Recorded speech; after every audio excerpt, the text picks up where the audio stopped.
that I was referring to. I've definitely learned a lot in the last 6 months.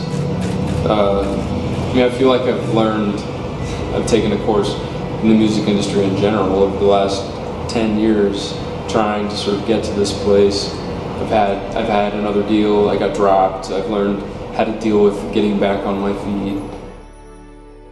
After I was a finalist on The Voice, I was lucky enough to receive a record deal from Faircraft Universal Republic Records, and why that's super cool is there's a guy named Ron Fair who's sort of a legend in the music industry who signed me specifically to be the first artist on his record label.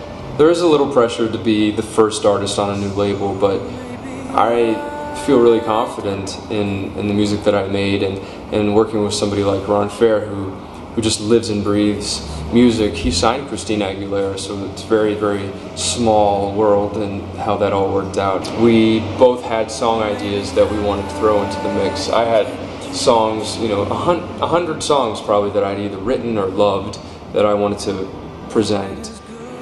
So the first song on my record is called Roads, and as soon as I heard the song, I had to have it. It totally spoke to my soul. It's like my life story. There's roads in this life that we travel, and it's just true in every aspect of life, that sometimes life sucks and sometimes it's like peachy, but if you just stick to it, that you can come home.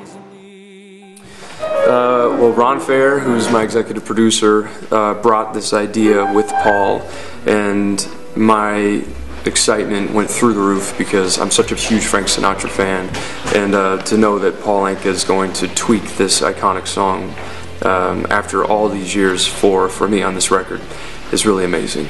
He's rewritten the lyric from a younger man's perspective. Instead of Frank talking about how the end is here now, I will talk about how when the end comes and what I want to do between now and the end, and doing things my way. Great record. Great guys. Right? I think you really got something special there. New statement. So one of the first songs that I brought to the equation was The Blower's Daughter by Damien Rice. To do something like Damien Rice, I think, is just a little left of center and less expected of somebody like me. I love like a really dark song. It doesn't have to be all light and fluffy. I think it's even more effective to have a lot of space and sadness, even, and darkness, but within the beautiful aspects, and that's exactly what The Blower's Daughter is. The bridge of this song is sung by a female, stacked vocals, and when Christina agreed to lend her talent to my record, I thought this is the perfect way to do it. I think that's really, really important to me with my music, is to incorporate really the classic beauty of classical music. That's my background, with something really current. I spent years and years kind of spinning my wheels, trying different things, trying pop, sort of trying to fight off the fact that I really wanted deep down to do this classically based pop music that I just didn't think was cool. In The Voice, and with Christina's help, I was able to figure out that actually it's exactly what I want to do.